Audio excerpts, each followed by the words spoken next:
공부톡톡 솔로몬 교실 오늘부터 2주 동안 우리 아이들의 문해력을 주제로 얘기를 나눠보도록 하겠습니다. 최명철 소장과 함께하겠습니다. 어서 오세요. 네, 반갑습니다. 네. 2주 쉬고 하는데 네. 또 떨리기 시작합니다. 네.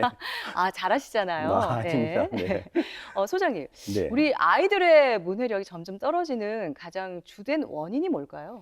가장 큰 원인은 영상이죠. 그리고 또 한 가지가 있습니다. 우리가 이제 SNS를 많이 활용하다 보니까 아이들 이제 문해력이 좀 떨어지는 경향이 있는데 제가 이제 아나운서님이니까 제가 하나 문제를 내보겠습니다. 아, 문제요? 킹 네. 받네. 킹받네. 네. 알 것 같습니다. 열받네. 네, 역시 맞췄나요? 예, 다르시네요. 그럼 이번엔 조금 제가 어려운 난이도를 좀 올려보겠습니다. 네, 뭐죠? 레게노. 레게노요? 네. 와, 이건 좀 어려운데요? 아, 그래요? 네, 난이도 높은데요. 레게노가 뭔가요? 뭐냐면 레전드라는 말입니다. 근데 이제 그 레전드. 레전드란 철자를 그대로 읽은 거죠. L-E-G-E-N-O. 그 애들이 여기 SNS는 네. 리을, 기역, 니은 이렇게 표현합니다. 아, 그렇군요. 레게노가 레전드. 네네. 그래서 사실 우리가 애들이 요즘 이제 영상을 많이 보다 보니까 우리 예전에 이제 휴대폰을 사면은 우리는 설명서를 이제 봤죠. 이렇게 요즘 애들은 유튜브 동영상을 봅니다. 이런 세대인데요. 이제 문제가 있죠. 이러다 보니까 이제 점점 책 읽기가 싫어지고 문제 활용도가 떨어지니까 문해력이 떨어집니다. 그 뇌에서 일어나는 현상은 어떤 일이 일어나냐면요. 우리 뇌는 편한 걸 좋아해요. 에너지 소모하는 걸 싫어합니다. 그러니까 영상 보는 거는 편하고 그다음 책 읽는 거는 에너지 소모가 심하다 보니까 자연스럽게 아이들이 영상 보는 걸 더 즐겨한다는 거죠. 그러다 보니까 얘들이 책 읽으면 힘들고 하니까 잘 안 읽으려고 그러는 거죠. 그러다 보니까 점점 더 애들이 책을 싫어하고 영상만 좋아하게 되니까 당연히 문해력은 떨어지겠죠. 네. 아, 그렇군요. 근데 사실 아기 때부터 영상 위주의 콘텐츠를 접하다 보니까 영상이 너무나 익숙해져 버리는 것 같은데요. 지난 2년 동안 코로나 상황에 놓이면서 우리 아이들의 문해력이 더 떨어졌다는 보고가 있다면서요. 네, 2021년 3월부터 12월까지 학생들의 이제 두뇌 사고 및 정서 행동의 변화를 연구하기 위해서 대구광역시 교육청에 이제 의뢰를 받아서 관대초등학교 4개교 3, 4학년을 대상으로 해서 대구교육대학교, 그다음에 영남대학교 의과대학교 교수님들과 함께 공동 연구를 했습니다.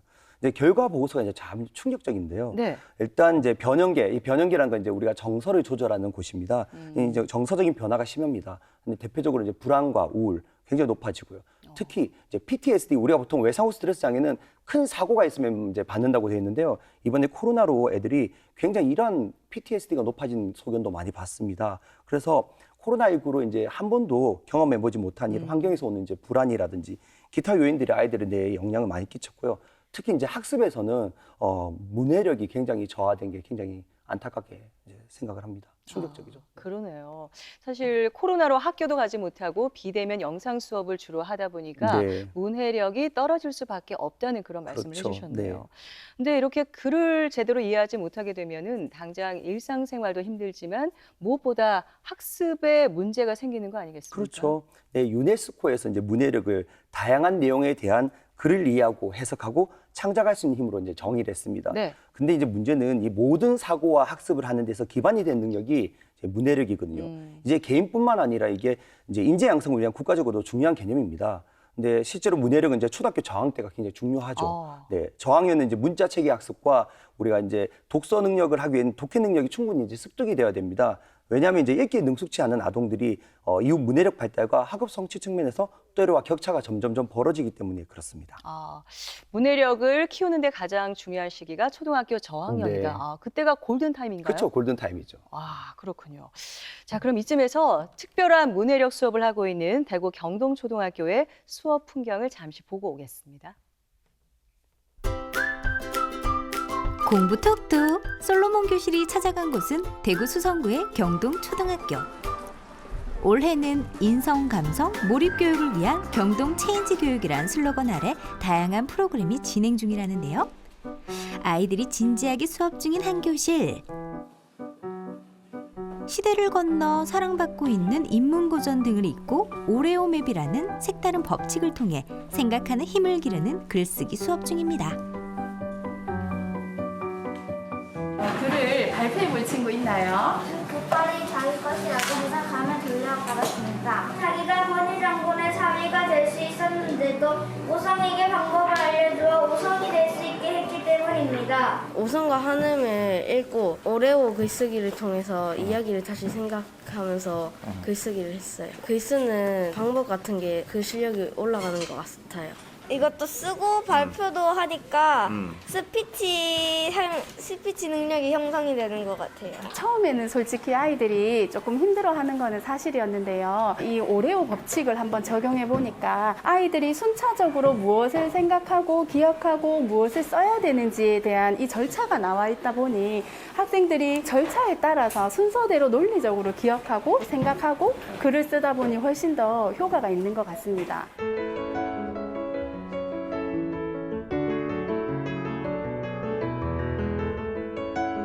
오레오 글을 쓰다 보면 학생들이 자신들이 글을 읽고 난 생각을 점점 더 창의적으로 확산시켜서 글을 쓸 수 있는 능력이 향상이 되거든요. 오레오 이 공식이나 법칙은 사실은 하버드 대학교에서 150년간 이렇게 이어져 왔던 것이고 하버드대 학생들이 졸업을 하고도 성공할 수 있었던 이유 중에 1위로 오레오 법칙 이 수업 방식을 꼽고 있었어요. 교장 선생님께서 먼저 이렇게 추천을 해주셨고 확실히 학생들한테 적용해보니 아이들이 조금 더 사고의 이 길을 잃고 있을 때 이 법칙대로라면 순차적으로 논리적으로 아이들이 이제 생각을 하고 기억해내면서 수업을 할 수 있어서 문해력 향상에 당연히 큰 도움이 된다고 생각이 듭니다.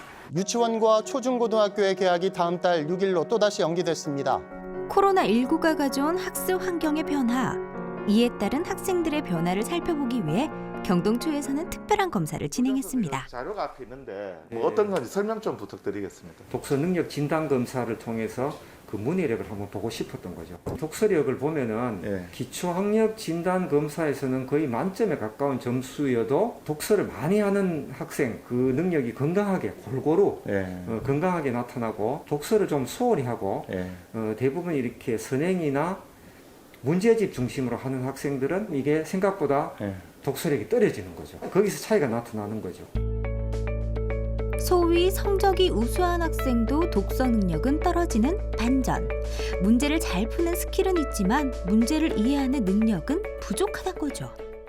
코로나 상황에서 아이들이 차분하지 못한 것도 있고 대부분 이제 영상으로 모든 것이 많이 진행이 되다 보니 우리가 이제 교육에서 말하는 가장 본질적인 어떤 문해력이 좀 떨어지지 않을까 이제 이런 염려가 됐었고 틀림없이 이 활자를 접하는 기회가 적어져서 저쪽 영역이 문해력이 점점 떨어지겠다 하는 예측을 할 수 있었죠. 이 문해력을 키울 수 있는 생각을 깊이 할 수 있는 깊이 생각하는 훈련을 좀 했으면 좋겠다. 그것만이 우리가 미래를 살아가는 힘을 키울 수 있겠다.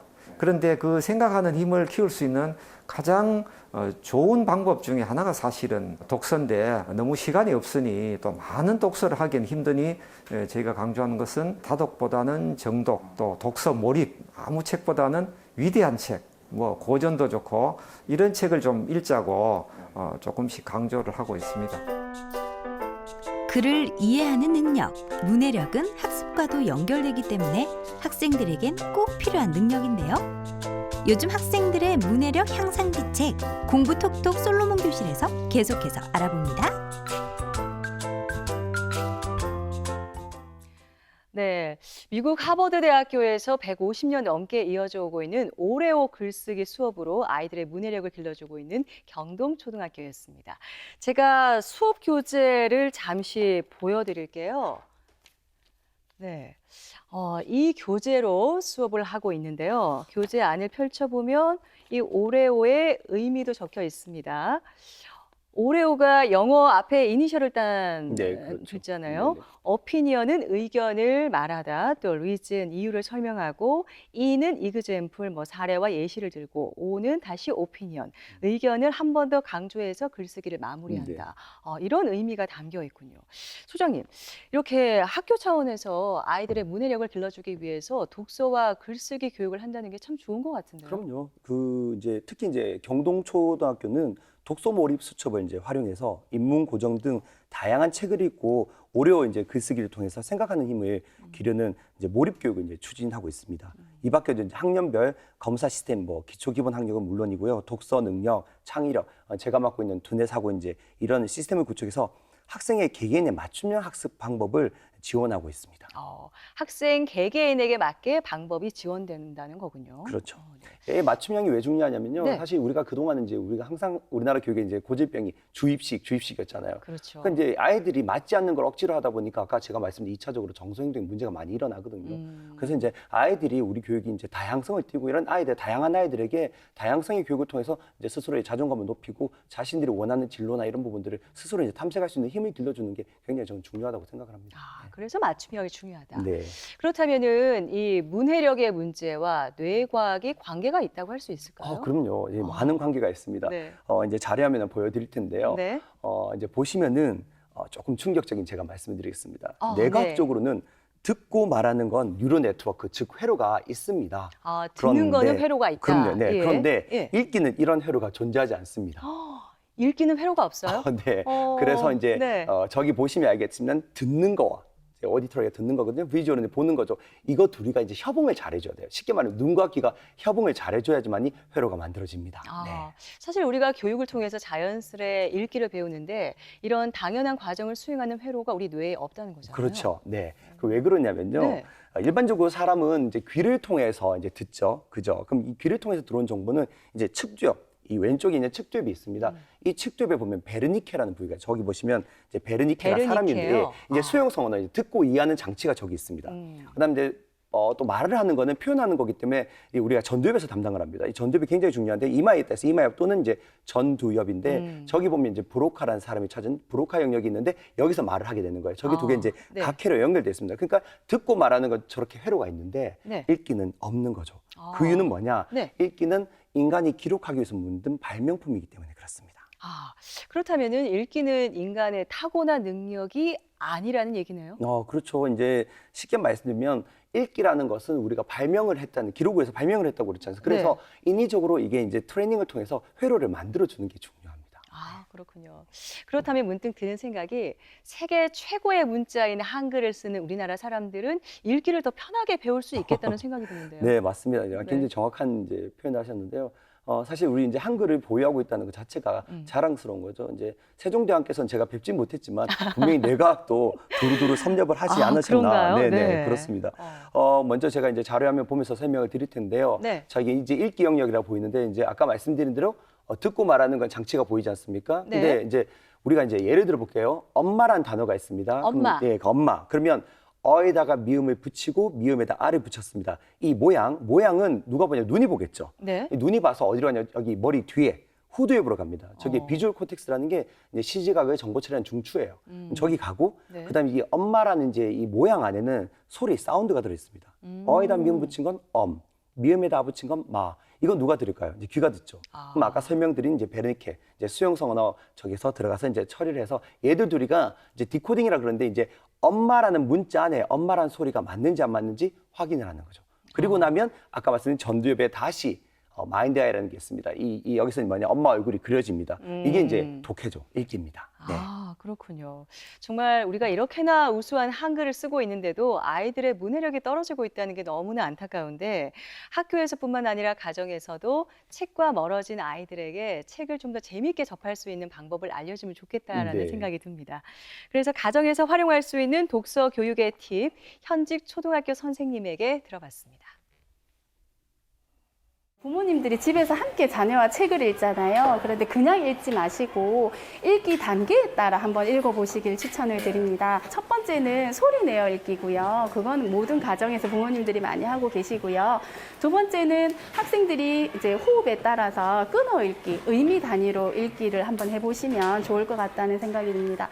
의미 단위 읽기는 학생들마다 가지고 있는 지식이나 경험이나 그다음에 글의 난이도에 따라서 끊어 읽는 부분은 달라질 수밖에 없어요. 그런데 독서를 항상 문해력 향상을 위해서는 반드시 이렇게 절차적으로 의미 단위로 끊어 읽다 보면 학생들이 읽을 수 있는 그 해석 능력이라든가 이런 것들이 훨씬 더 좋아지고요. 끝으로 해석하며 읽기는 학생들이 주체적으로 해석하는 거예요. 읽은 글을 중심으로 학생들이 나는 이렇게 생각하는데 엄마는 어떻게 생각하는지 이렇게 서로 해석해 가면서 교류를 하다 보면 당연히 문해력은 향상될 수밖에 없다는 생각이 듭니다. 어휘력을 확장시키는 것이 사실은 조금 중요한데 있는데요. 모르는 어휘가 나왔을 때 책을 읽다가 그냥 거기서만 끝내는 것이 아니라 그 어휘를 더 확장시키고 우리 생활 속에서 또 어떤 어휘로 적용할 수 있지 더 연결해 보는 활동들, 이렇게 놀이 중심의 어휘 활동을 해보시면 학생들이 모르고 있었던 낱말들에 대해서 심도 있게 인지할 수 있을 것 같습니다. 무엇보다 책을 읽고 난 뒤의 감상을 부모와 함께 공유하고 생각을 넓히는 것이 문해력을 길러주는데 굉장히 중요하네요. 네, 그렇습니다. 그리고 이제 지금 이제 선생님은 교육학적으로 말씀하셨는데요. 네. 아까 제가 말씀드린 소리 내어 읽는 거 중요합니다. 아, 소리 내어 읽는 예, 거. 그리고 중요하고 또 한 가지가 뭐냐면 이제 뇌과학적인 관점에서는 우리가 리듬과 타이밍이 굉장히 중요합니다. 읽기를 하면 아까 제가 눈과 귀의 협응이라고 말씀드렸잖아요. 저기 보시면 오른쪽이 잘 읽는 사람의 뇌입니다. 아, 오른쪽이요? 네네. 그러면 네. 어떻습니까? 브로카랑 저 뒤에 있는 비주얼 코텍스 보는 거랑 말하는 게 연결이 잘 돼 있죠. 아, 그러네요. 그러니까 프론탈 로브 이제 전두부로 바로 갑니다. 근데 지금 읽기 못하는 사람 뇌를 보십시오.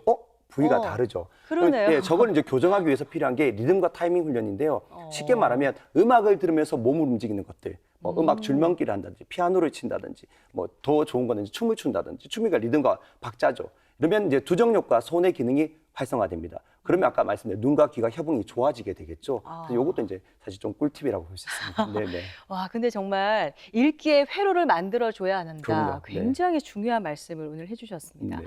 다음 주에 솔로몬 교실 두 번째 시간도 기대되는데요. 네. 살짝 공개해 주실까요? 네. 어떤 내용인지? 학부모님들이 많이 궁금해하십니다. 네. 이제 영재들은 어떻게 책을 읽고 공부를 할까? 아, 네. 궁금하죠. 그래서 다음 주에는 대구과학영재학교 학생들의 국어 수업을 이제 살펴봤습니다. 그리고 이런 영재들처럼 책을 읽으려면 어떻게 해야 하는지, 그리고 이제 특별한 이벤트도 있습니다. 본방을 좀 사수했으면 좋겠습니다. 특별한 네. 이벤트 뭔가요? 이제 큰 장준영 아나운서와 관련이 있다 보시면 되겠습니다. 네, 네. 아, 저와 관련 있어요? 네, 네. 알겠습니다. 영재들의 책 읽기 그리고 이벤트까지 많이 기대해 주시고요. 그리고 마지막으로 이 솔로몬 교실에 참여할 수 있는 방법을 안내해 드리도록 하겠습니다. 학습이 어려운 초등학생, 중학생, 고등학생 누구나 참여할 수 있습니다. 자세한 사연과 함께 연락처를 남겨주시면은 저희 솔로몬 교실에서 찾아가서 도움을 드리도록 하겠습니다. 소장님, 오늘 여기서 인사 나누도록 하겠습니다. 네. 말씀 고맙습니다. 네, 고맙습니다.